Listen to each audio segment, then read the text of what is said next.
The era of cheap products is over. People are going to feel the pinch. Protectionism, isolationism, it's going to come at a cost. And I don't think it really takes much of a crystal ball to understand where things are heading. I feel like the next few years will be a transitional time frame, and the world order that has been structured and built, those days are coming to an end. People don't realize what's about to come. We've all gotten so conditioned to living in such good times. Start where you are. Work with what you have. Work with your limitations. All these systems that I'm going to be building and documenting, it's an investment for the future. The storm coming ahead of us, a lot of people just don't really fully understand. It's going to be a time of uncertainty. It's going to be a time of change. That's not necessarily a bad thing if you're prepared.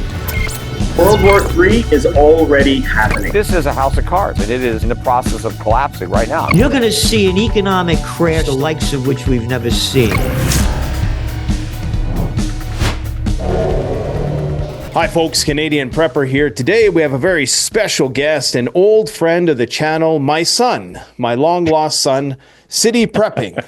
Chris from City Prepping is here to share his wisdom about prepping and to tell us all about his projects that he's working on and just shoot the breeze about prepping. We got no script. It's open-ended podcast, but I have to do a hard stop at 2:15 because I got stuff coming out of the freeze dryer and we got to shoot a freeze dryer video. So how's it going in City Prepping land, and long time no see on the channel? Yeah, it's been a while. I was thinking about that before I get on this call. It's been like, I remember we did a couple of collaborative videos almost, I want to say 7 years ago, where I did a video for your channel and you did one for mine. We were both just starting out. I don't even think we had maybe 50, 60,000 subscribers at that time. Yeah. Back in the good old days, that was a lot of fun. And but yeah, man, things are great. And I appreciate you having me on. It's just been really fun to see the trajectory of your channel with everything that's going on. And, you know, it's been fun to watch as we've kind of, somewhat started around the same kind of general time frame. I kind of feel like we're some of the OGs, just we're getting there. Yeah. There was I don't want to say the word old, but there was a group that came before us, but they never really, I mean, there was the Nut and Fancies and the guys like that, but there was also there was also this small group of people who ruminated about SHTF stuff. And then I think we kind of came in and, amped up the production a little bit. And, you reminded do you remember me, that one? You reminded that one guy, Main Prepper, that would ruminate. He'd do those videos. Do you remember him? Yeah. He was one of the guys, one of the real OGs. Yeah. And I remember the video that you're referencing. I'll post links to those. I think you did one on California for my channel, like what, shit hits the fan would look like in California. And then I did the same for you for Canada as a whole. Yep. So, now that we're going to be the 51st state, I guess, there's going to be one and the same. So we're already going there, huh? Yeah. Well, we don't have to go there, but I kind of just want to know like what you're working on these days, because I know you're building out a new homestead, like kind of a micro stead, if you will, and maybe tell us a little bit about what you're up to nowadays. Yeah, no, and again, thank you for bringing me on, and thanks for asking that question. Just kind of a quick update. I've been obviously doing this for I was checking the other day, about 9.5 years, and there's kind of how it goes. There's a natural progression as you move along. You kind of get stage one, so to speak, squared away. I've been trying to help just teach the basics of what you can do in a suburban home over the years, and so I kind of view this as like a 201 or 301 where I'm at right now, where we've bought property. And we've sectioned off 3,000 square feet, which is smaller than the average American backyard, which range between 5,000 and 10,000 square feet. And so what we're doing is we're building it out, showing rain harvesting, chickens, gardening. We're building all these systems right now. We haven't really released a lot on the channel, kind of showing a little behind the scenes over the last month. But even yesterday, we were out planting a bunch of fruit trees. And so what we're trying to do is show what you can do in a small space. And, again, a typical kind of suburban backyard, staying true to city prepping. I know you and I both have tractors that show up on our channel, and I've had a few people ask me, well, are you still city prepping if you have a tractor? And so I've had to address that recently. But I'll just say it's nice to have something that moves the process along a lot faster instead of having to dig all the time manually, which I did for years. But so, I mean, we're just, working on these projects. And so the goal is to build courses to teach people how to become self-sufficient and as much as they can in their own limited space. So that's kind of the direction where things are heading right now with the channel. I think that's pretty cool because, a lot of people are not going to be in a position, at least not anytime soon. I think it's a lofty goal for the long term for a lot of Yeah. people to want to go completely off grid and to have, the full acreage and, the ability to have enough redundancy built in to Yeah. weather any kind of storm. But I think what you're doing is great because this is going to allow people to anybody really to get into this. And I think we're going to reach a point where it's not just a hobby, where it's a necessity. I Yeah. mean, already we're seeing the price of food, the price of chicken. Sure, the price of eggs has pulled back a little bit with the help of some government subsidies and whatnot, but that's going to spike with the next H5N1 scare. So, we're reaching a point where it's going to become economical, even for, I would say, mid to high income earners to start growing their own food, not only for the nutritional value, but also for the financial value. Because I mean, I'm going to the store lately, and I'm going to these self checkouts, and I'm like $30, and I got a couple bags of like protein chips and and a fancy drink, and it's like, what the hell, like Yeah. so. Yeah. That's what we're trying to figure out here is, you know, this is going to be what I'm calling kind of a 5 year project. What we did recently on the channel is announce what we're calling our 2030 initiative, where we're trying to train 10,000 people to become prepared, whatever that means to individuals, and we'll leave it up to them to kind of define that timeline, whether that's a month, 3 months, a year, self-sufficient, et cetera. But what we're trying to do is train people, that amount of people by 2030. And like you said, where I see things heading, and as you and I both watch these world events playing out, even today with tariffs being announced, we're watching that really closely as a team. We'll do a news segment on that here coming up on Friday. I'm sure you will as well, and what that means to us as preppers and just individuals in general. And to your point, it's no longer just like, hey, this is something that's to a degree a hobby where it's like, hey, I want to learn self-sufficiency skills and all these things, but it's becoming more of a necessity. And where I see things heading, and again, one of the things I've learned over the years building businesses, it's if you can just try to peek a little over the horizon, it allows you to a degree, get ahead of things and begin to prepare and position yourself in your business. And, I have a team that we work together like you, and we try to create high-end content. And what we're trying to do is look a little as much as we can over the horizon. And I don't think it really takes much of a crystal ball to understand where things are heading. Again, even with these tariffs that will roll out, what that's going to mean to the average consumer with price spikes. Of course, the argument is, hey, long term, we're trying to reshore manufacturing, which I have no problem with deglobalization. But in the immediate, short term, people are going to feel the pinch. And there is an initial investment to begin to learn these skills, gardening and everything like that, of course. But again, I try to look at it from an ROI perspective of what is the return on investment. If I can learn these skills now, if I can get ahead of this a little and begin to learn how to produce my own food, raise chickens, a lot of these things can be done in a small area. And like you said, I mean, it would be nice if we all had acreage. I did buy acreage, but I'm limiting what we're teaching to a small area to keep it, again, within kind of the city parameters. But that's my hope. I just hope I can encourage and show people a path that, yes, it is doable. All right, guys. So as some of you know, Canadian Prepper is a fully independent channel. We don't have sponsors and we're beholden to nobody. You can help support us by supporting yourself by gearing up at CanadianPreparedness.com. I know that in an emergency, having the right gear can make all the difference. This is why I've tested and curated the best preparedness products on the market so that you can be confident and ready for whatever comes your way. Now, back to the video. It's not only that it's financially, like the financial feasibility. I guess at one point you could say that it was a hobby, and even people are treating it as insurance. Like prepping has always been insurance, but as we approach the austerity, then it becomes a necessity, and it's no longer about insurance. It's about just being able to have an existence where you have a decent standard of living. So what can you really do with what have you discovered so far in terms of what you can do with that small amount of land?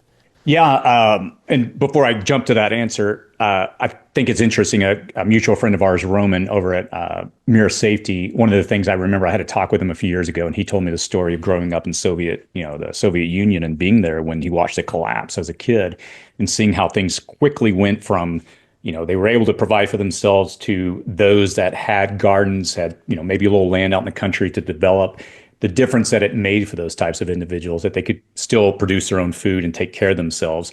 I used to have an old apartment manager years ago that lived through the Great Depression, and he's like, well, we lived on a farm, so we were okay. It was tough, but it was okay. And so those are kind of the thoughts that roll through the back of my head is, if we see something like that in the not so distant future, which I don't think is, based on everything we're both seeing, I don't think that's too far off. And so to get back to your question, what can we do with this amount of square footage? What we're doing is primarily focusing right now, on the basics of understanding how to, harvest rain, to have a water container where you can at least store if the municipalities go down, or at least use it to, irrigate your gardens. We're starting there. We're going to start setting up the garden beds here shortly. Our grow season is kind of already kind of kicking off. We're in zone 9B, so we're almost year round here, but the next one's coming up. So we'll set up these garden beds. And, we already just finished the chicken coop. It's more of a custom coop than I've done in the past, but it's going to be a long-term setup. So I just want to show people, something a little nicer looking than the one that you get at the local hardware store. And again, but we'll show all the different options, whether that's at a low price point, mid, or a custom. And then the other things that we're going to be working on here shortly is continuing to expand out garden beds, getting into vertical hydroponics and these other systems to, and this is going to be admittedly a bit of a learning curve for me and the team, is I've seen other people do what we're doing to a degree, but I've never seen things quite from the angle of a prepper's view with, affordability in mind and being able to maximize the space you have. So a lot of it's going to come down to just being creative. And it's going to be, like I mentioned earlier, kind of a 5-year journey. We're just now beginning to lay the framework. We've got the irrigation lines and, but to answer your question, it's going to come down to, and this is what we're working on a lot behind the scenes, is figuring out how do we make for an extremely efficient environment. I don't have all the answers right now, but this is really why I bought this property, to focus on that over the next 5 years. And it's what I'm dedicated to. So you must be researching a lot of permacultural aspects for this if you want to make somewhat of a closed system to a certain extent where... Yeah, I mean, permaculture is going to be a big part of it. It's obviously permaculture is ideal in the sense that you work with the environment that you have versus, trying to bring in things that aren't natively designed for that environment. But one of the things is, again, what we are focusing on at the beginning is trying to help educate people to understand their zones, what can grow, seasonal, these succession plannings to be able to optimize and go very quickly and efficiently. And that's, again, kind of where my head's at right now is this whole learning experience. I've got neighbors across the street. It's interesting, this neighborhood that we bought a property in, we're seeing a lot of people move in, young families that actually want a homestead that are on an acre or two. And so it's a trend that I'm not seeing just from a popularity like it was during COVID, where people are, watching these homesteading channels, but I'm beginning to see more and more people actually do this because they realize it's how important it is. I'm not sure what you're seeing up there, but it is fascinating to see this is becoming more common. Yeah, I mean, I think right now we're having a housing crisis of sorts because we've had so much immigration in the last 2 years, record amounts, that people are just buying up property left and right. So the data is a little bit skewed at this point in time, but it's very hard to find good land. I mean, you can get land up here. You can get, land in terms of, scale, size, no problem. You can go buy 160 acres, but what's it going to be? It's in zone zero, can't zone sub-zero up here. So you can't really, you can grow if you got passive solar, greenhouse, if you got a greenhouse, you still get a good 6 months to kind of work with if you do use it right. But up here, I would say that there definitely is a noticeable shortage of land considering how much land there is. So Usable land. Usable land. Yeah. I mean, we got arable land. That's not the problem. We got the good soil. We got lots of abundant water sources. Depending on where you go. I mean, Canada is a vast place, but where I'm at, particularly in the prairie boreal transition zone, as they call it, kind of where the forest meets the plains. It's kind of lightly treed in certain places. So you get kind of those biomes, the best of those biomes. And, there's a lot of challenges, but we don't have the population density issue, obviously, that you guys have. But it's incredible the amount you can do with an acre of land. I mean, I have a 160-acre property, and that might seem like a lot to people. It is. It is a lot, but it's not a lot up here. Yeah. I mean, it's and you find that you end up only using maybe really 10 acres of that, and the rest could be pasture or just recreational land or land for cattle grazing or hunting or whatever. Yeah. So, and you guys have that too. Like in Montana, there's lots of amazing properties out there. Oh yeah. Of course, it's a little close to the nuclear missile silos.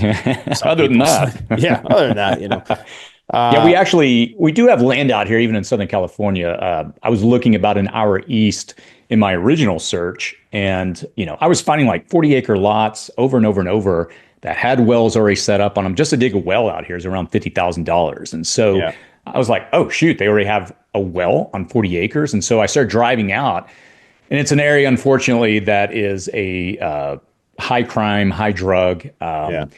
It turns out all these properties, these 40-acre lots, they were former grow areas where they were growing weed. And so they built out the infrastructure. But once it became legal in California, it collapsed. And so I was really lucky to find this land.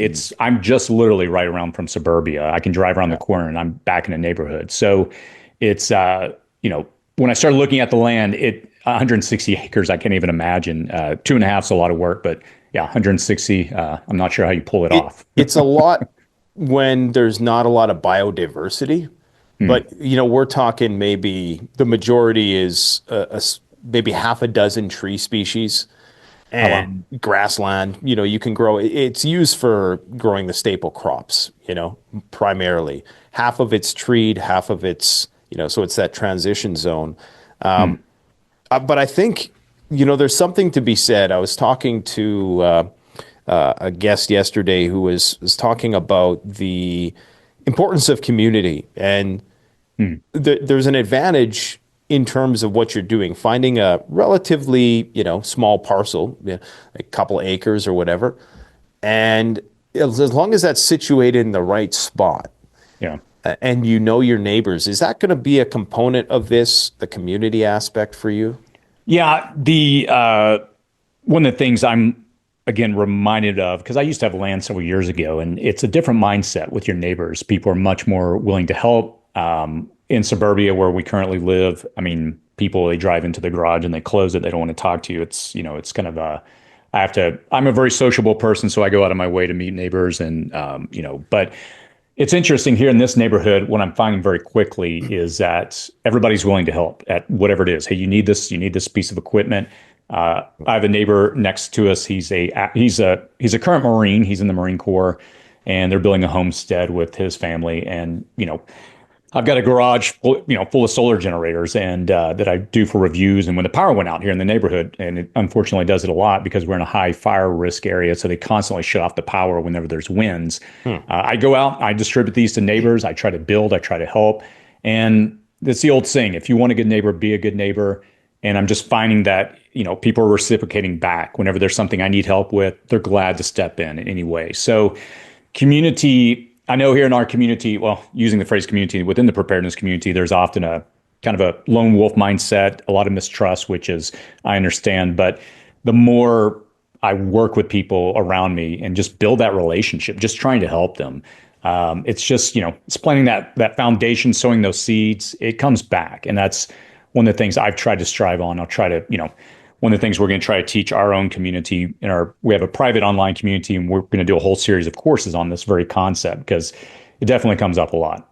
Yeah. I mean, especially, in a grid down situation, security is going to be something that one person or one family, even an extended family, is not going to be capable of policing.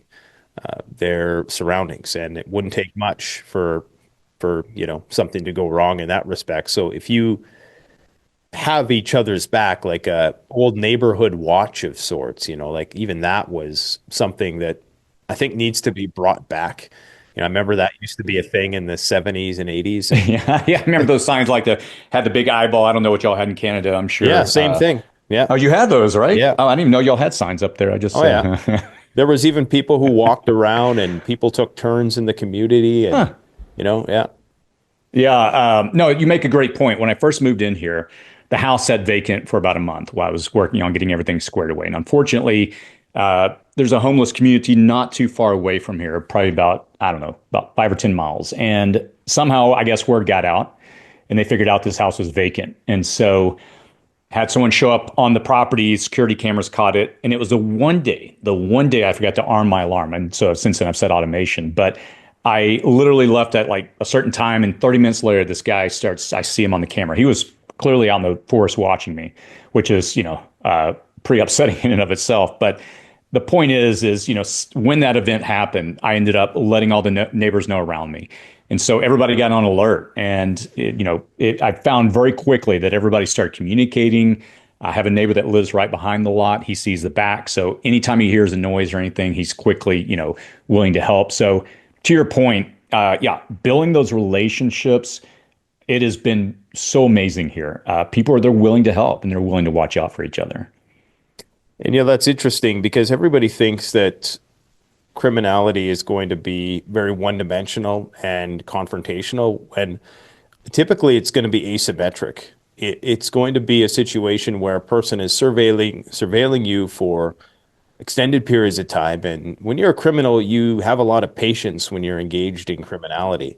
And so most people, not that they're necessarily naive or not vigilant, you're just preoccupied with other things and you're completely oblivious to the fact that somebody is observing you Yeah. from the forest. And so this is where general principles of security layout come to play. Now, I don't want to get into security right away. I'd like to keep the conversation centered more around, building the self-sustaining systems. But as preppers, we can't help but go there in our minds. And Yeah. one advantage that we have to a certain extent is a line of sight, in that, those same barriers that you erect can be used against you by an invading force. So in terms of your whole setup, is there going to be a security component to it, or is it going to primarily focus on just building the systems and Yeah. Well, after that incident, okay, so there was one night someone came, looked in the windows, and ironically, I just had put in security bars in the main studio where we had all the equipment. So he passed, and it's interesting because he looked in the windows, saw that, he passed, and he went to the other house. We have a residential house where I had not done a security audit and gone through and done a bunch of stuff. And it has an old window on the back. He popped it, came in, got a few things, and left. And at first, I didn't realize it until I reviewed the security footage, and I was like, "Oh my gosh, this guy is in the house." And so, like I said, no one was here, fortunately. The next night, another person came and started looking in the windows. Security camera, he saw it was blinking and ran off. So to answer your question, it was a wake-up call because I thought, this area, whatever, people look out for. And it was a very quick realization that, okay, this place someone had been casing it, and they were, Yeah. and like you said, that someone had been watching and patient. So what did I do? I had to go down the next day, got a couple of, went down to the the animal shelter nearby, got a couple of Great Pyrenees, which are amazing animals. So sweet. They're guardian dogs. They're big, but they can get aggressive if you push onto their territory. Mm-hmm. And so they roam around at night and bark. So I went through, I did, put in security systems, a monitored security system, put, bars or, different dowel rods in the window, went through and did all the things. I'm like, okay, here's a low hanging fruit, the things that I missed. And so what we'll begin to do over time is expand out other, more security cameras on the perimeter. Since I've got a lot of, solar projects I love to do, I'll be able to build, setups where we can charge these and put them at different locations, expand out Wi-Fi and do other things so we have a bigger coverage and we can monitor the property. And so that is something that is on my list. I've got it to a point where I'm like, okay, at least we've got a good stable baseline, but in time, we're going to grow the system and expand it out so I can monitor. And to your point, by the time they get to your house, it's too late. You want to be able to catch something very early on. And so we're going to be expanding. Yeah, and you know how it is when you get property, you have all these ideas of projects and it just starts stacking up and you're like, okay, Especially which when can you I see get to in the time that I have? Yeah. especially when you see the bills start to add up. Those Great Yeah. Pyrenees, do you have any problems with them barking too much? Well, it depends. I've talked to the neighbors and asked them, how the dog's doing, and they were like, yeah, at the beginning they were barking a lot at night, and but they're like, it's okay, it's okay. We don't Yeah. mind, and we have a lot of coyotes around here, so Oh we had yeah. a whole family of them that lived on the back lot. We have a creek that runs to the back of the property, so they live Oh there. nice. So fortunately, the dogs just barking nonstop pushed them away. I think they've relocated. So you got a But yeah, creek you got a creek running through that property then. yeah, that was a weird thing. I started shopping land out here in this area, and everything I saw was just a dirt lot. Yeah. We're out in the middle of what's called the Inland Empire. It's just mostly sun and dirt, and it's basically a desert area. So my wife, lo and behold, found this property on I think Zip Realty, 10 minutes from my main home. I can just get here in 10 minutes every day, and it has this thick oak forest in the back, like nothing I've ever seen, and it has a creek. It's spring fed, and so it's on a well, and the spring comes down and it feeds the well. And so when I saw that, I was like, sold. I was like, Yeah. yeah, this is the property for me. That's perfect. Yeah. So you have numerous options. You have your rain catchment, you have your well, and then you have the creek in the back as well, which is, Yeah. I presume, it's spring-fed creek, you said, eh? It's spring fed. I have it traced it all the way up. I've talked to the neighbors and they don't know where it exactly starts. But one of the projects on my list of many things to do is build, some kind of like a dam to be able to do, water, to be able to use it for hydropower and stuff like that. So it's down the road, kind of phase 3, 4, 5 out or something like that. But yeah, definitely plan on doing that. Is there a lot of restrictions? I mean, you're in California, obviously, probably similar to what we have here. Is there a lot of restrictions on what you can do with respect to the natural resources, like damming and making rain catchment and this sort I've of had a thing? lot of questions about that. I'm like, Building a beaver dam? Yeah. No, the dam I got to figure out. Yeah, I'll definitely have to research that because I don't want to get any fines because I know if you restrict it, you can get in trouble for that. So I'll have to study that one before I do it or just build a really good fence where no one can see what I'm doing. But again, I don't want to cause problems where there's not. But fortunately, rain harvesting, they actually encourage it out here. They every year they have rebates to get rain harvesting tanks. So on that side, it's good. Well, it sounds like a pretty sweet property. How's the wildlife around there? You guys have grizzly bears where you're at, eh? No grizzly bears. That's, I think, Northern Cal. There's some bears still Okay. up there. We out here, what do we have? We've got obviously coyotes everywhere. You practically trip over them. They're walking around during the day. They're pretty bold. We've got cougars from time to time. Well, there's one mountain lion, or it might be a cougar or mountain lion. I forget the exact which species it is, but they have one they track periodically out here. And then we've got bobcats. You'll see those from time to time. But it's mostly pretty low key. It's such a dry area that, hunting, for example, practically, other than pigeons or something like that, can't really do much of deer hunting, a little hog hunting, but yeah, it's a pretty barren area out here. So water is our biggest commodity and you have to make sure that you can harvest it. Well, I think it's good that you got the Great Pyrenees because they'll be great pest deterrents also.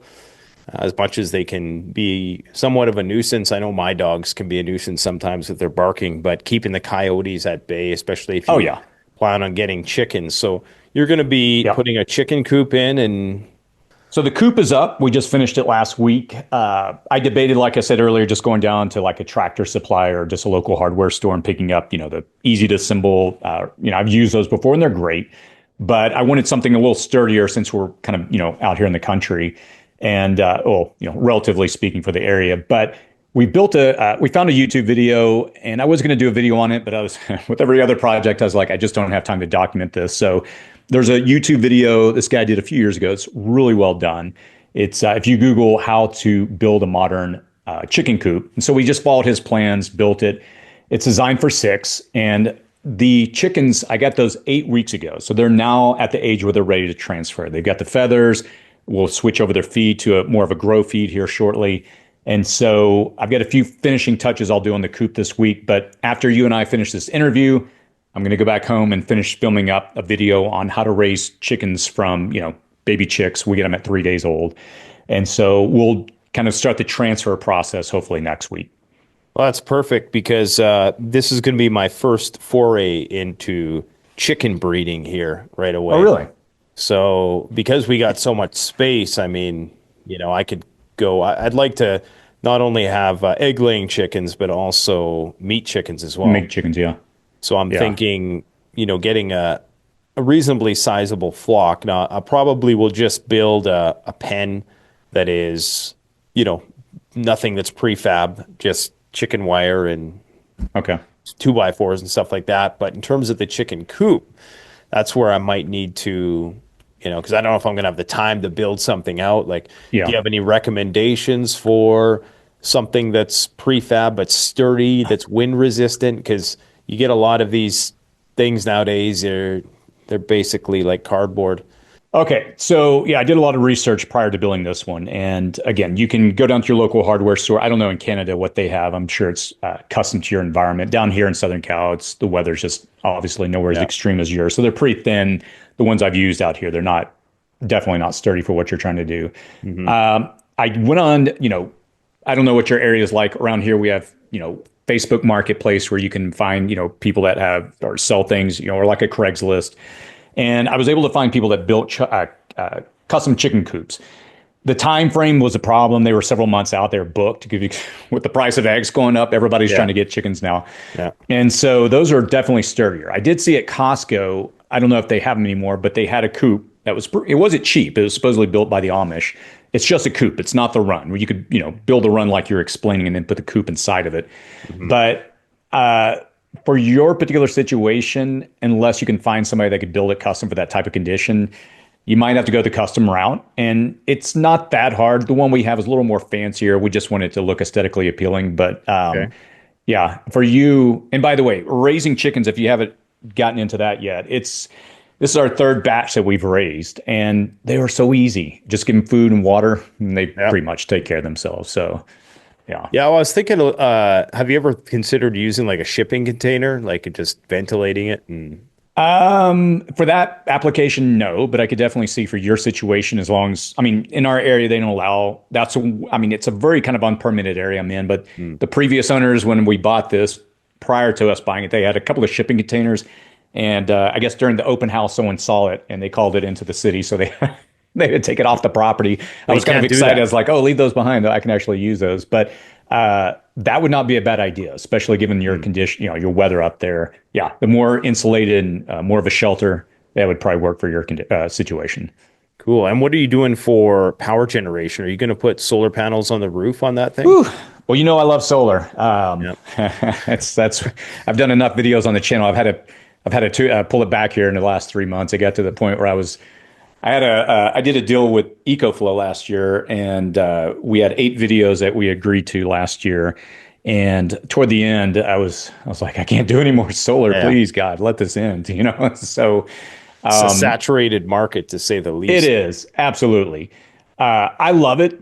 I live in an area. It's kind of like the mecca for solar, to be honest, where I'm at right here, where we have cities around us like Sun City. It's just kind of year round. We get it. And so for power production, solar is a no-brainer for us. It's just perfect. So I have 2 houses on the property.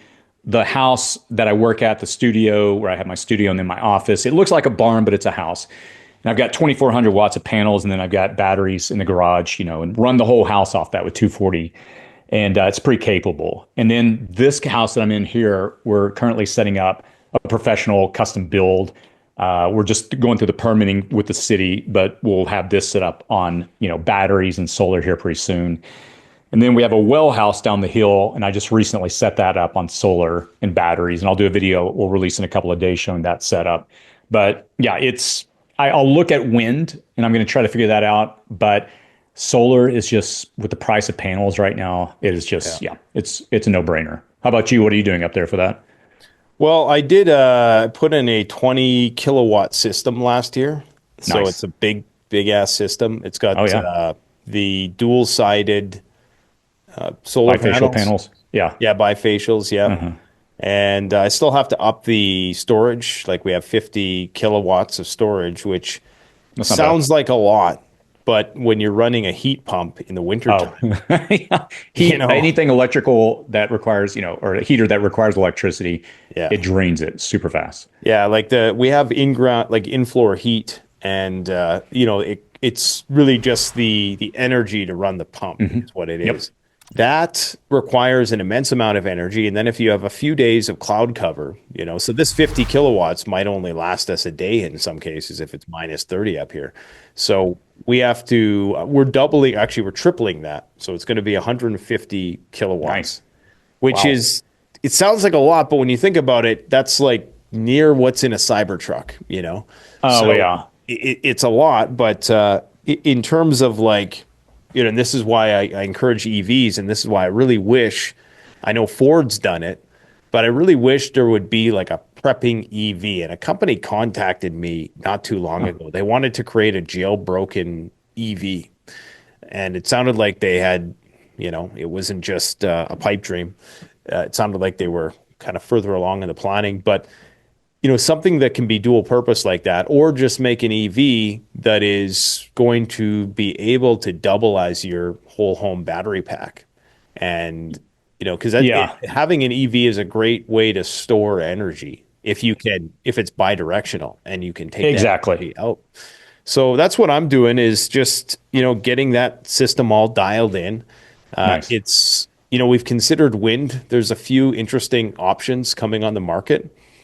Batteries and solar, I think, will be probably changing substantially in the next few years, like the chemistry of it all. I Yeah. was just reading an article today that by the end of the year, a Chinese company is going to be putting nuclear batteries onto the market. Jeez. They're already in the production process, and these are supposed to be like, way more efficient. They're smaller and they last for like 50 years.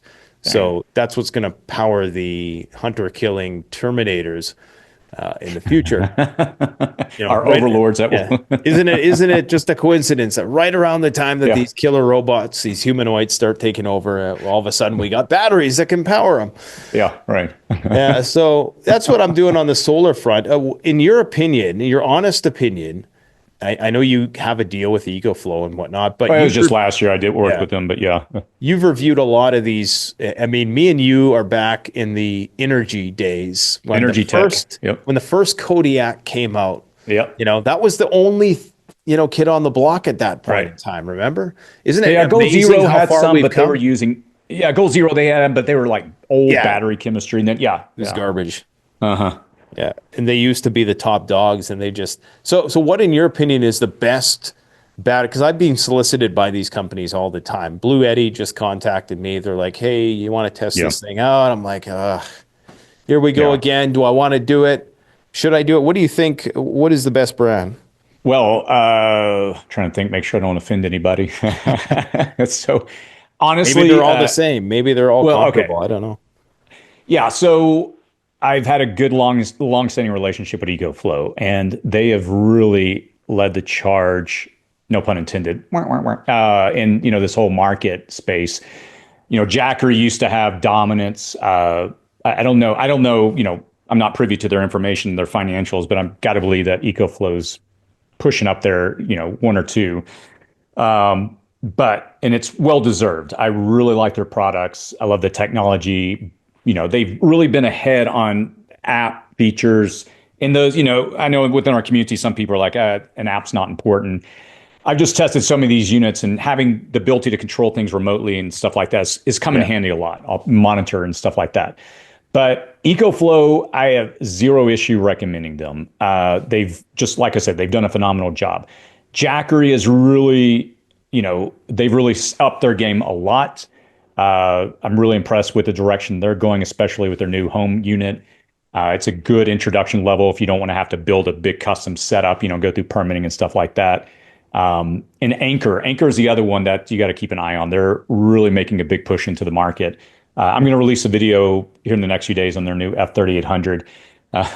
Funny story. They were like, okay, we'll send you one. And then there was a mistake in the shipping information, and they ended up sending me 3 of them. So, They're just making it rain generators, eh?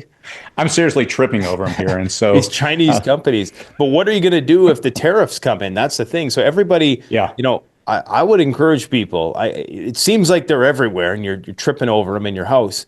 Yeah. But there may come a point when the price goes up Oh, yeah. substantially. Well, soon. And that's what we're going to talk about in the video. We're still doing the research to try to understand. We're just waiting for all the tariff information to come out today with what's it being called Liberation Day or, by the administration. So it's, yeah, absolutely. Let's just put it this way. The era of cheap products is over. And as the world begins to deglobalize and reshore, and then this protectionism, isolationism, it's going to come at a cost. And of course, the counter argument is, well, the long-term goal is to bring jobs back to American manufacturing, all these things. I mean, I get it. I think that's awesome. And I'm not against that. It's the problem is the short term. It's going to be, I don't know if by the way, do you follow Peter Zion? Any or watch any of his videos? I follow pretty much everybody. He is Okay. one of the people I follow critically, but yeah, what are you referencing? Yeah. I thought he did a good video. It came out a couple of days ago, and he just, kind of broke it down from a high level of like, okay, yes, deglobalization is over, or reshoring is a good thing, but, and again, I'm not an economist, and I'm not trying to pretend one, to be one on YouTube, but at least, economists, whether conservative, liberal, across the gamut, there seems to be a unanimous view of the rate at which we're trying to do it is very quick, and this is probably something that should have taken years versus tariffs are on you today. And so again, I don't know, we'll see. But my concern is the rate at which it's going to, or the time frame that's going to take to get up to production to bring manufacturing back. It's just there's going to be a lag and there's going to be a cost. And so to your point with the tariffs, and that's what we'll talk about in the video this Friday is what do we recommend if it's within your range of affordability to get now? You probably should. I bought a tractor last November because I could see where things were heading with the tariffs with steel and other stuff. We have a family minivan. I'm not embarrassed to admit that. I've got a minivan. Is it four-wheel drive? No. That's why I have a Jeep, so I at least can keep So you my can man pull the card. minivan. That's right. Oh I can man, at least it's a Jeep, so it'll probably be pulled by the minivan at some point. Yeah, no, I have a Jeep, so I'm still cool. No, but our minivan, the point is it's got a lot of miles and we're debating like, oh, we can get a few more years out of it, but I have no idea what that's going to cost in a couple of years. So even this morning, I'm looking online at local, dealerships because it might be time to replace it sooner than later. So anyway, to answer your question, yeah, I envision so many of these products that we've gotten used to over the years being so cheap, that's going to go away. Well, this Liberation Day, I think, is being underestimated in terms of its delineation of unipolarity and multipolarity, because there really hasn't been a clear-cut demarcation between those two things. And I think this will go down in history as being the day when the United States finally broke off from the rest of the world and attempted to go it alone. And like you say, it's going to take a long time to reindustrialize. People just think, oh, we got all this stuff in the ground. We got all these minerals and these things in the Arctic. I mean, that takes decades in some cases to build out the infrastructure. To harvest that.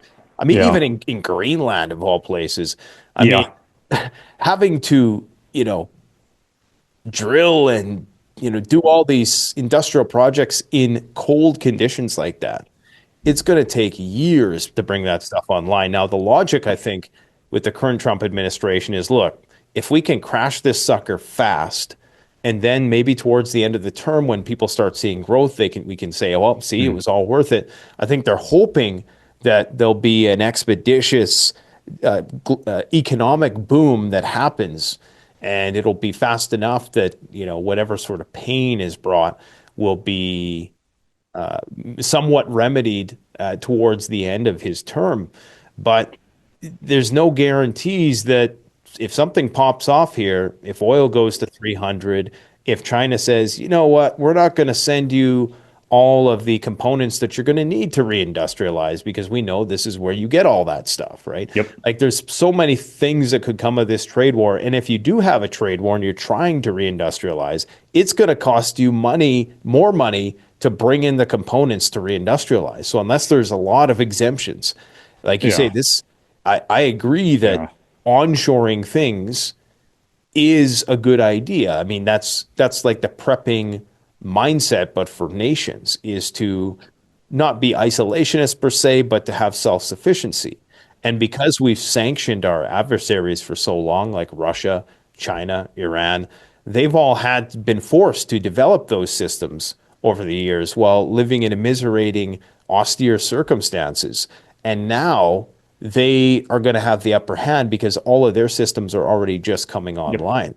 So sorry to go on a rant there about that, but No. there's a comparative advantage that we're losing with the deglobalization and all of this prepping stuff. Just the fact, and people, it hasn't occurred to people here yet. For some reason, I'm like, you guys Yep. do realize that I just got a bill the other day to import stuff from the United States that had a 25% tariff on it. Oh, so So, you're already like, seeing that? yeah, oh yeah. Imagine you buy $15,000 worth of product and you get a $20,000 bill, and that doesn't include all the other associated costs, like shipping and stuff like that. So, eventually at some point we have to transfer that over to the consumer. And I Yeah. mean, this is possibly just the start. I'm hoping it's Mm. going to be bluster. What are your thoughts on, you got to give me some sound bites for the supercut here. Tell me how the world's going to end. Yeah, tell you how the world is going to end. Well, if you want sound bites, again, I'm not, I don't want to be that guy, but I feel like the next few years will be a transitional time frame for for our nation and for the world, for that matter. And the world order that has been, structured and built, post World War II with the Marshall Plan and so many other systems that were implemented, where the United States came out on top and we're like, this is how it's going to be, but we're going to build these relationships to transact with each other. Those days are coming to an end. And, one of the things that I do enjoy, again, like you mentioned earlier, is looking at different voices out there. I follow, what's his name? I'm totally, Ray Dalio, in one of, his book on the changing world order. He does a phenomenal job of explaining how empires rise and fall and what that looks like. And one of the telltale signs of an empire on its kind of last legs is its national debt, its overextension militarily. We saw that with the British Empire, the world, the sun never set on the British Empire, et cetera. And we've seen this time and time again. And so it's just a cycle that the world is going through. And this is the way I look at it. You and I, not that terribly different in age. I'm only, about a year older than you, right? Or something like that. Well, you look like you're aging backwards. You got the sweater Well, on, but you've been yeah. really Yeah, the jacked. sweater. I'm sorry. I should have taken that off. No. You've been really Yeah. jacked in a lot of your recent videos. I'm like, man, this guy's aging backwards here. Yeah. Well, losing That's the weight. benefit of having a bald head is they can't see the gray hair. Oh my gosh, when I looked at the videos even from a year and a half ago with the receding hairline, I was fighting it, but it was like, oh, give it up, Chris. No, yeah, just good diet, eating healthy and clean whole foods and working out every day has made a phenomenal difference. But I think where we're at right now, and this is the way I view things. And again, to your point, and I think you hit the nail on the head a second ago, where people don't realize what's about to come. And I think we've all gotten so conditioned to living in such good times. And it's like, well, this will never end. And I remember at the beginning of COVID, when I was standing in line at a grocery store for some things I need to get. And, this daughter was talking to her mom, and the daughter was like, well, you're overreacting, mom. Things are okay. It's not a big deal. And we've lived especially here in North America, in such peace and calm that again, this is where I view it as the storm coming ahead of us. A lot of people just don't really fully understand. And again, I'm not trying to say this is, everything's going to crash in the world. I'm not saying that, but it's going to be a time of the world order switching where, like you said a second ago, nations are beginning to pull back the structures that we had in place. And I don't know how extensive this is going to be. And that's what I think scares me the most. And what, to a degree, kind of has accelerated my timeline to prepare is as I look out with these tariffs, with these decoupling from the nations, from our allies, people are going to have to fend for themselves to a degree on these nations. And it's opening up a lot of questions. And I guess the best way I look at these next 5 years, and this is why I did the 2030 initiative, it's going to be a time of uncertainty and it's going to be a time of change. And that's not necessarily a bad thing if you're prepared. And that's why I'm doing what I'm doing. I know what you do as well, is we're trying to prepare our audience. Did Yeah, I give you a sound bite in there, Nate? I think there's a few in there. Yeah, we're Okay, gonna okay. I was put trying to that get all animated. together. We're gonna make you say something you didn't say. No, just kidding. Please.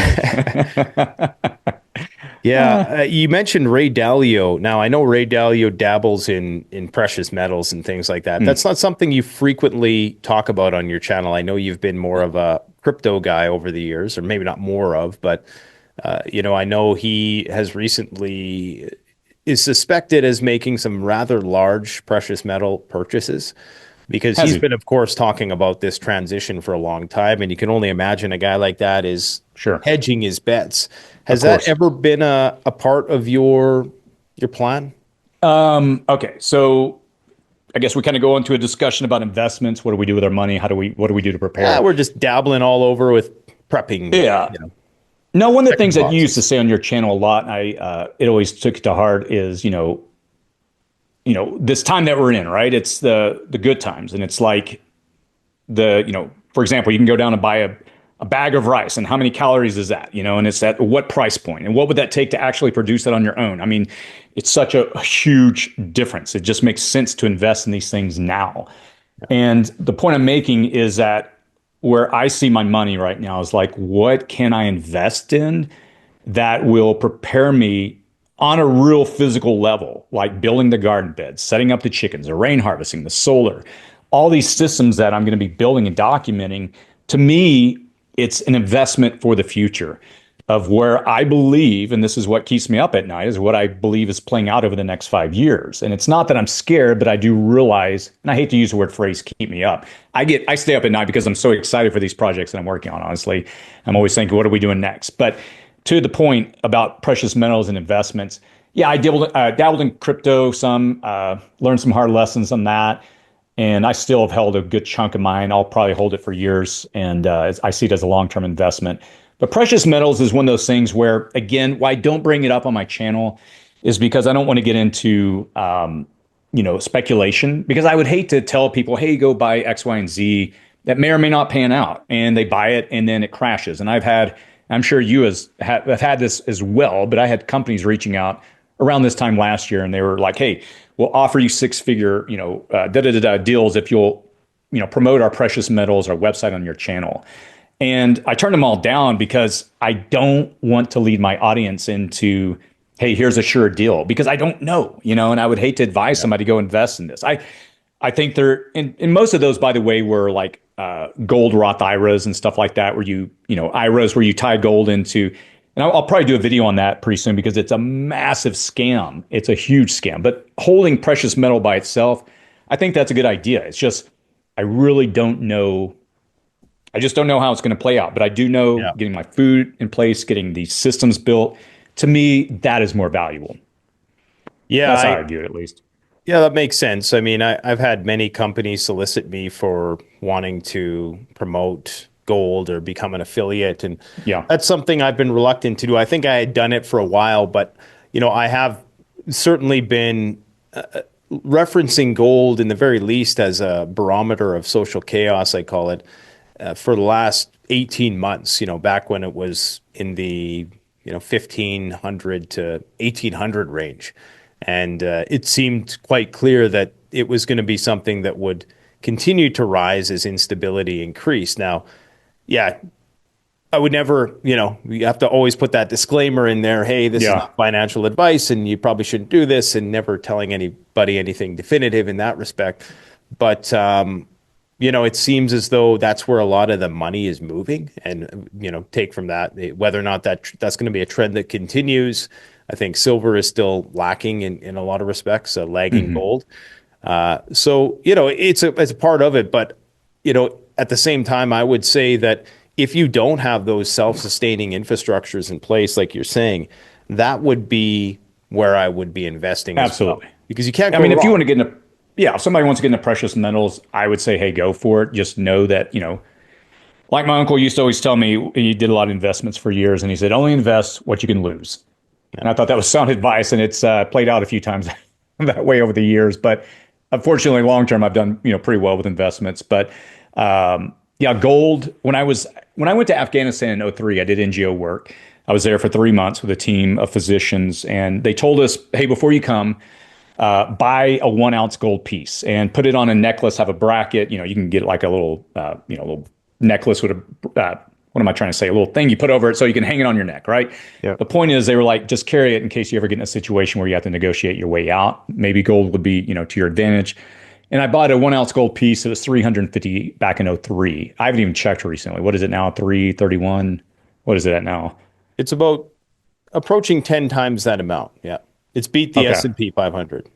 Oh, wow. Yeah. See, I kind of got turned off by gold when I was watching a few years ago. It didn't seem like it was moving much, but now it is. So I agree 100%. I would encourage people start with the basics, get your food, get your water, get these systems built. If you can go toward a self-sufficient model, like what we're trying to do on both of our properties, if that's within your range or your capability, to me, I would be much happier looking back 5 years from now if things are really tough and being able to say, hey, I can put food on my table for my family. Well, when you think about it, that's what gold is supposed to buy, right? I mean, gold is just a monetary medium that is used to Sure. exchange for commodities that you can use to survive. So, Yeah. if you got to get that stuff anyways, you might as well get it now while the getting is good and the supply chain is functional. Because what are you going to buy with your gold? What's your gold going to buy you if there's nothing to buy?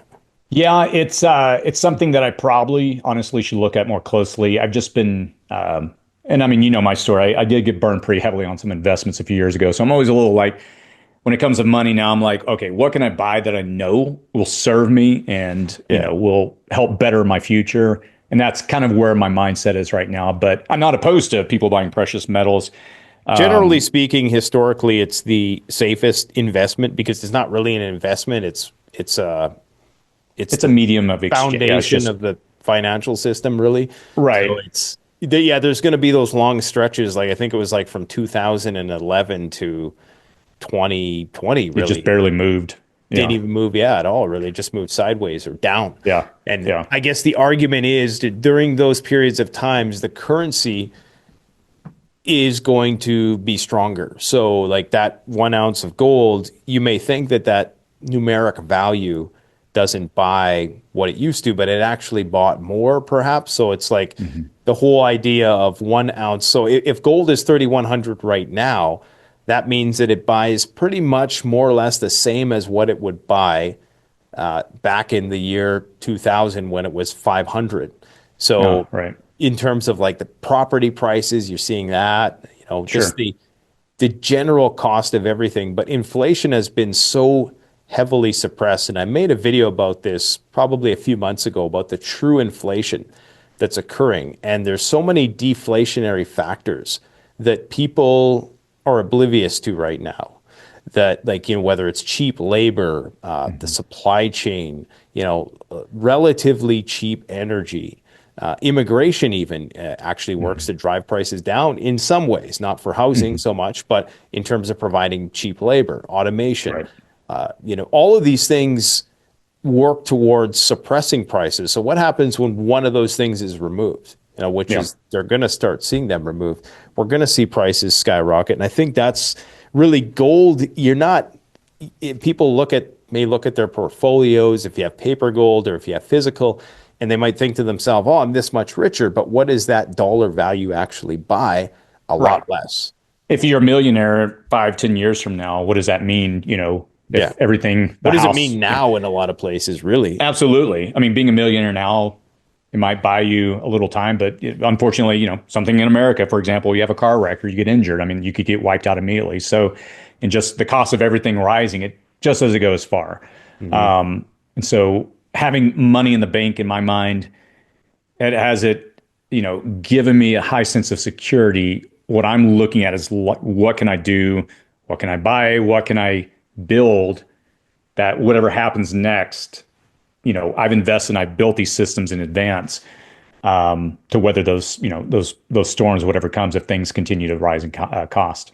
And look at the 5-year time frame. This is what I did a video last year after my first 6 month of building out this homestead. And one of the things that never gets factored in or talked about is the time of the build. So you look at the property price tag and you just think to yourself, okay, you're looking at what it has to offer, what are all the amenities, but you don't, and people seldom will talk about the time. So you're really trading time for money because like it when I built this orchard last year, it cost a lot more because I wanted trees that would start bearing fruit in the next couple of years. Right. So, if you don't put them seeds in the ground, if you don't plant those trees right away or do what you're doing over this 5-year process and Yep. think about it in terms of like the time is money, literally, Yep. Oh yeah. then there's something to be said about that I think is forgotten. We live in such a turnkey society where Sure. we just presume, well, if I got the money, I can just do it. But even if you do have the money, and even if you can just do it, do you want 50 delivery drivers coming to your Yep. place every day and snooping Oh boy. around and Yep. so there's all the OPSEC stuff and then Yeah.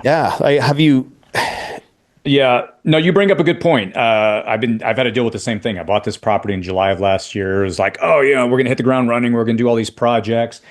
And what I quickly ran into was like, okay, a lot of deferred maintenance. I've had to go through and fix a lot of things. The studio, that barn, started looking at certain things inside and noticed we pulled a shelf off and there's a big, like mildew stain behind it. We kind of tracked it up and we're like, okay, we got a bad roof. So I had to get that replaced. We've got eucalyptus trees all over the property. They call them candlesticks out here. They're these oily trees that whenever they catch fire, they just go right up. So had a fire inspector come by and look at the property, and he's like, "I would pull those back because if they catch, they're gonna be a massive flamethrower to your houses." So had to spend a lot of time and money with arborists because I'm not climbing up in trees and cutting them. It's just not what. It's not something I should be doing. The property wasn't graded properly, so I had to bring in a professional grade, and it's just. I was even filming in the well house that solar video on the Anchor product last week, and I started looking around the floor, and I was like, "What the heck is this?" And there's termite droppings, little brown dots everywhere.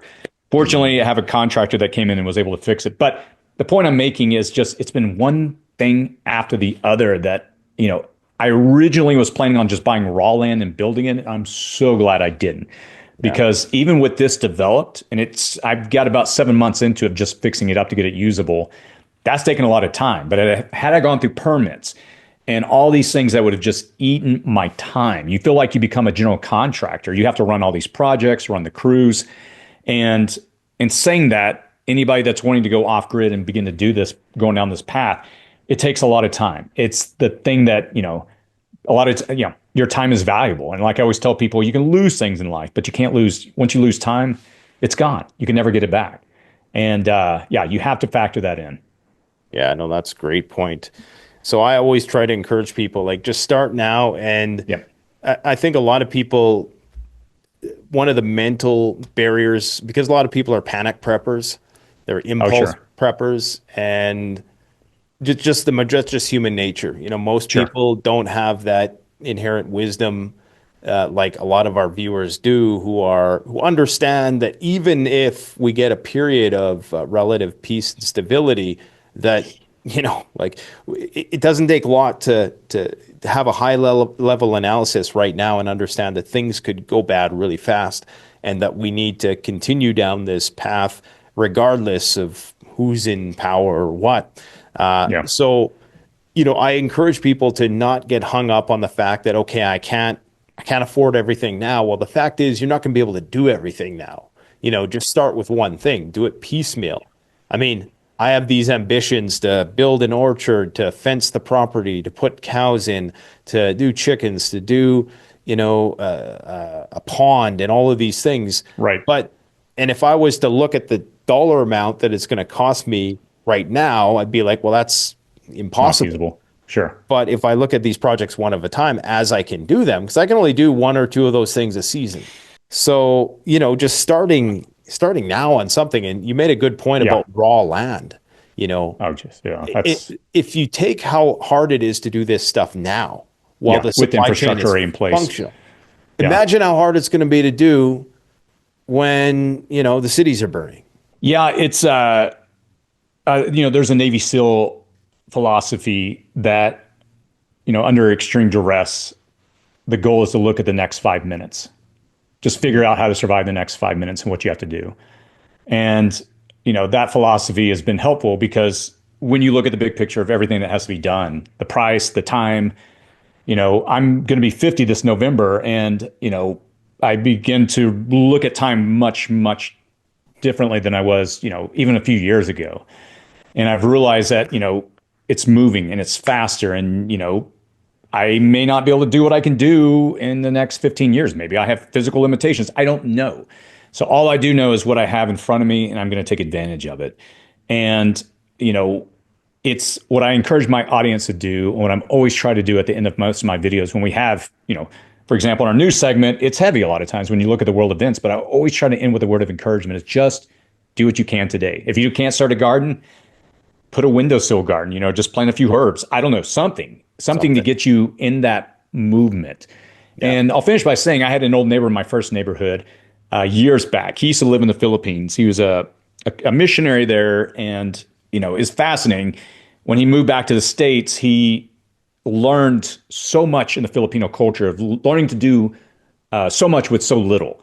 And when you would walk into his backyard, it was kind of like a prepper setup. He had these rain harvesting system, these gardens, but everything looked real.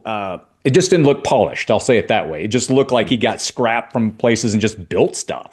Yeah. And the point is he was an older gentleman, but it took him time, and he learned those skills. And that's the key: is start where you are. Work with what you have. Work with your limitations. If you're limited by certain things, find a way to work with that. And again, if you focus on that end point, it can be overwhelming. And so that's my hope, is just let's take one step at a time. And that's what we're doing with our course that we're going to release. We're moving it in 3 phases. Phase 1 is, okay, let's understand the basics. Let's teach you the basics of gardening. Set up a container garden. You can go get a bucket at Home Depot for $5. You can fill it with dirt. You can plant something. That gets you started.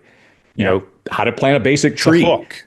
Yeah, and it's that starting. It's just, and it's that thing is, once you know how it is, once you put one foot down, it's like, all right, but next. And that's my encouragement to to people that watch, is just do something. Even if it seems pointless. Yes. Like, even if it seems like, oh, there's never going to be enough food to feed me. Well, maybe you're going to learn something in the process. Maybe you'll start expanding it. It might be, you're planting a seed, but you're also planting an even bigger seed of embarking on a new activity. I just have one last question for you before we let you go here. And that's that, have you noticed a shift in the mindset of people? I mean, we were talking about COVID earlier and people's perception of that.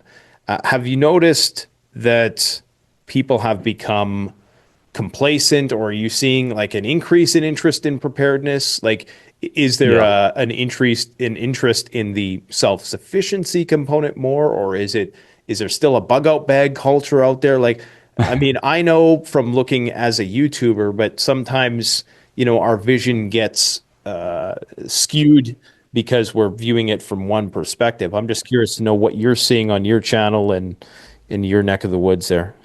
Yeah, it's a great question. I mean, you and I obviously, we had our channels going pre-COVID. If we got 5 or 10,000 views on a typical video, all right, we reached our audience, and that was kind of average. And then COVID hit, and then everything, people woke up to the reality that the world is changing, and being prepared is maybe not crazy. And then, of course, COVID died down, and then the war with Russia, or Russia with Ukraine, and then here comes the next spike, and then kind of, felt like things died down. Then with this new administration, whether you love it or hate it, there's a degree of uncertainty for some people, depending on which side of the political spectrum you're on.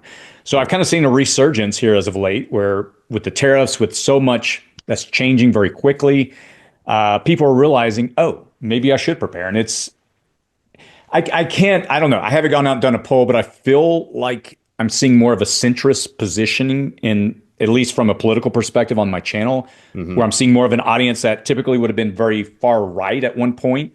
I'm now seeing, based on the comments, I'm seeing that people are like, oh, they're not necessarily political, or maybe they're even left leaning. But I'm just finding that in general, people realize the value of this, I feel like there's a bit of a change for sure. And it's a kind of a new audience. And that's where we're trying to change a channel to make it a little more, for lack of a better word, seeker friendly, where it's like, hey, we're just trying to, and I kind of purposefully have changed even the verbiage on the channel lately, where I'm not using maybe SHTF or end of the world, those kind of terms that we're so used to within our community. I'm trying to normalize at a bigger, what I'm trying to do is go to a broader audience, because I've got to believe Europe and other places, they're trying to figure this out. And so I'm trying to reduce the entry in the terms that maybe would be off, put people off. I'm trying to make it a little more usable in the sense of like, oh, okay, I understand what this guy's saying without, sounding too hardcore. And again, there's nothing wrong with people doing it. It's just we're trying to change and make it a little broader for people, I guess, is where we're at right now.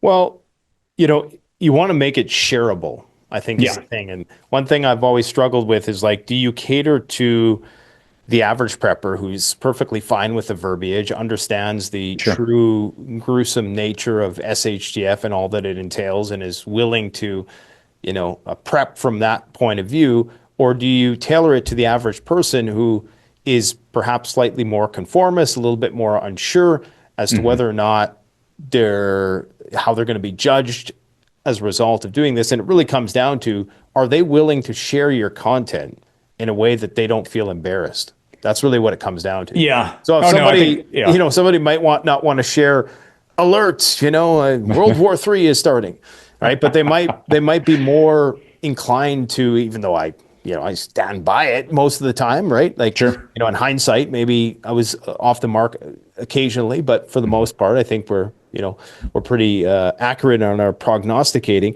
But, I think it's easier for someone to share like some of our blue strip videos where they're just, more generally, universally applicable, innocuous titles, things that aren't screaming and associated with all kinds of negative stigmas that have accumulated over the years. Right. So I think your approach is a good one. It's a long-term evergreen approach.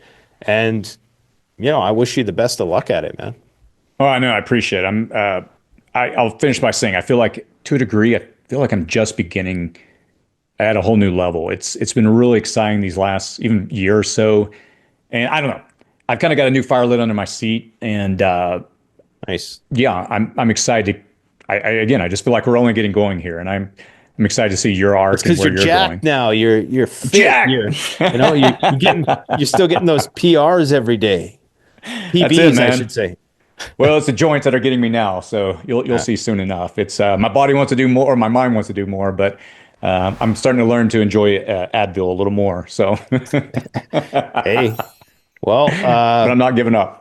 No, I mean, it's good to change it up every once in a while, and I think you're in the right vein of things. So I'd encourage you guys to go and check out City Prepping's channel. Sign up to the course, especially if this is something you're wanting to, look into. It's never too late, and just start, where you're at. I think that's the best advice, a person, even if it seems pointless and, this ain't going to amount to nothing, just give it a chance. Yeah, absolutely. All right. Thanks for coming out, man. Hopefully we'll see you this year. We're going to go shoot some hogs, apparently. Yeah, we'll talk about that in just a second. All right. Take care. You too. Take care. The best way to support this channel is to support yourself by gearing up at CanadianPreparedness.com, where you'll find high-quality survival gear at the best prices, no junk, and no gimmicks. Use discount code PREPPINGGEAR for 10% off. Don't forget, the strong survive, but the prepared thrive. Stay safe.